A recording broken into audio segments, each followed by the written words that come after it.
Welcome back to Hey Kentucky here at the Oaks, and now we have found the man of the hour, Harry Connick Jr. Harry, everywhere I go, there's no place to be more invisible than be with a group of women when Harry Connick's in the room. I hear you. I think you're outshining me in your suit, though. You look really good, so I can't compete today. Now, you're doing the national anthem here. You used to do a national anthem for big events. You've done the Super Bowl, the World Series, but it's got to be an honor for you. Oh, it really is. In fact, my wife Jill has always wanted to come to the Derby, and so when I was invited to sing here, it was a no-brainer because we both wanted to come, and it really is an honor. I mean, it's such an incredible American institution, and singing the Star-Spangled Banner here is a big deal. Now, I always like to ask people who've never been to Kentucky before, tell me what you know about Kentucky. When I say Kentucky, besides the Derby, what comes to mind? Well, I think of the audiences over the years that I performed for. I mean, it's just a soulful place to be, and I remember performing here over the years, just having a great time. So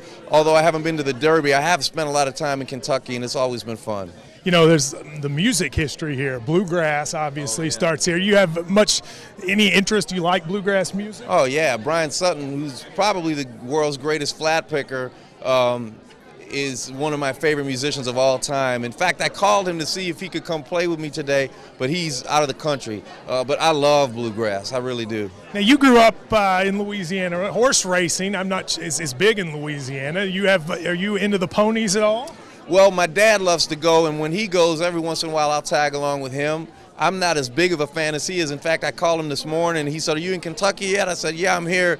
He goes, "Well, who you betting on?" And you know, one of the horses won the Louisiana Derby. Yes. Was that Scratch? Yes, that's right. Yeah, so he's sort of guiding me through and telling me who to look out for. Now, I know you're a bit of a sports fan. We play a little basketball here. The University of Kentucky, University of Louisville as well, very good. Are you a basketball fan? I know you're a Saints fan, but are you a basketball fan? Well, I'm a Pelicans fan. Anthony Davis, now come on. I know, it's pretty cool. So I'm more of an NFL fan, and I heard Aaron Rodgers was walking around. He's here. If I meet him, I have to meet him away from the cameras, because if anybody sees me getting a picture with him, I'm be in trouble when I go home. Now you see how I feel when I'm right here. Now, LAX 18, we have the Harry Show. It's on 2 o'clock every day. It's always on as we're taping it, so I've seen a lot of it, and you sort of break it down on there. Chris, we dance to your show all the time. So how's that been? You got a year into it. It's so fun. The whole show is about trying to make people feel a little bit better. You know, it's a unusual time we live in right now, and what I wanted to do with my show was to give people a show that wasn't political, didn't get too heavy, just sort of made them feel better, aspirational stories, inspirational stories, and made people just want to have a good time. And we've had a blast, and we're coming back for a second year, and we're really excited. All right, I'm in the first year of this show. You're in the first year of your show, so we kind of are at the same sort of newbie stance. What have you learned in a year? Maybe some advice you could part to those of us at Hey Kentucky on continuing to get better. Oh man, I think for me, what I wanted to do was meet incredible people. I mean, we have celebrities on the show, and I love having celebrities on the show, but it's really meeting these everyday folks that are incredibly inspiring.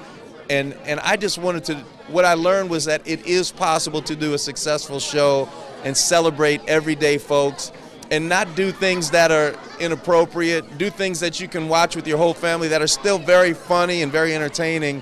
And I learned that there is an audience out there that wants to see that. So that's very inspiring to me. I have two things before I let you go. Number one, I was a huge fan of Copycat. Tell me, did you enjoy it as much as I enjoyed watching?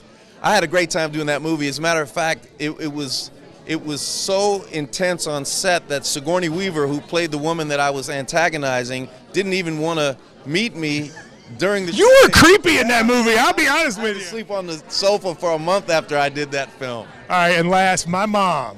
I was listening to you as a kid because my mom loved it. If you would just look into that camera and say, "Hi, Karen, we wish you were here." Miss Karen, we wish you were here. I'm hanging out with this good-looking son of yours. He's going to show me the ropes down here, so maybe next time we'll see you. There you go. Harry Connick Jr., thank you very much. Enjoy your first Derby. This is Hey Kentucky. We'll take a break and be right back.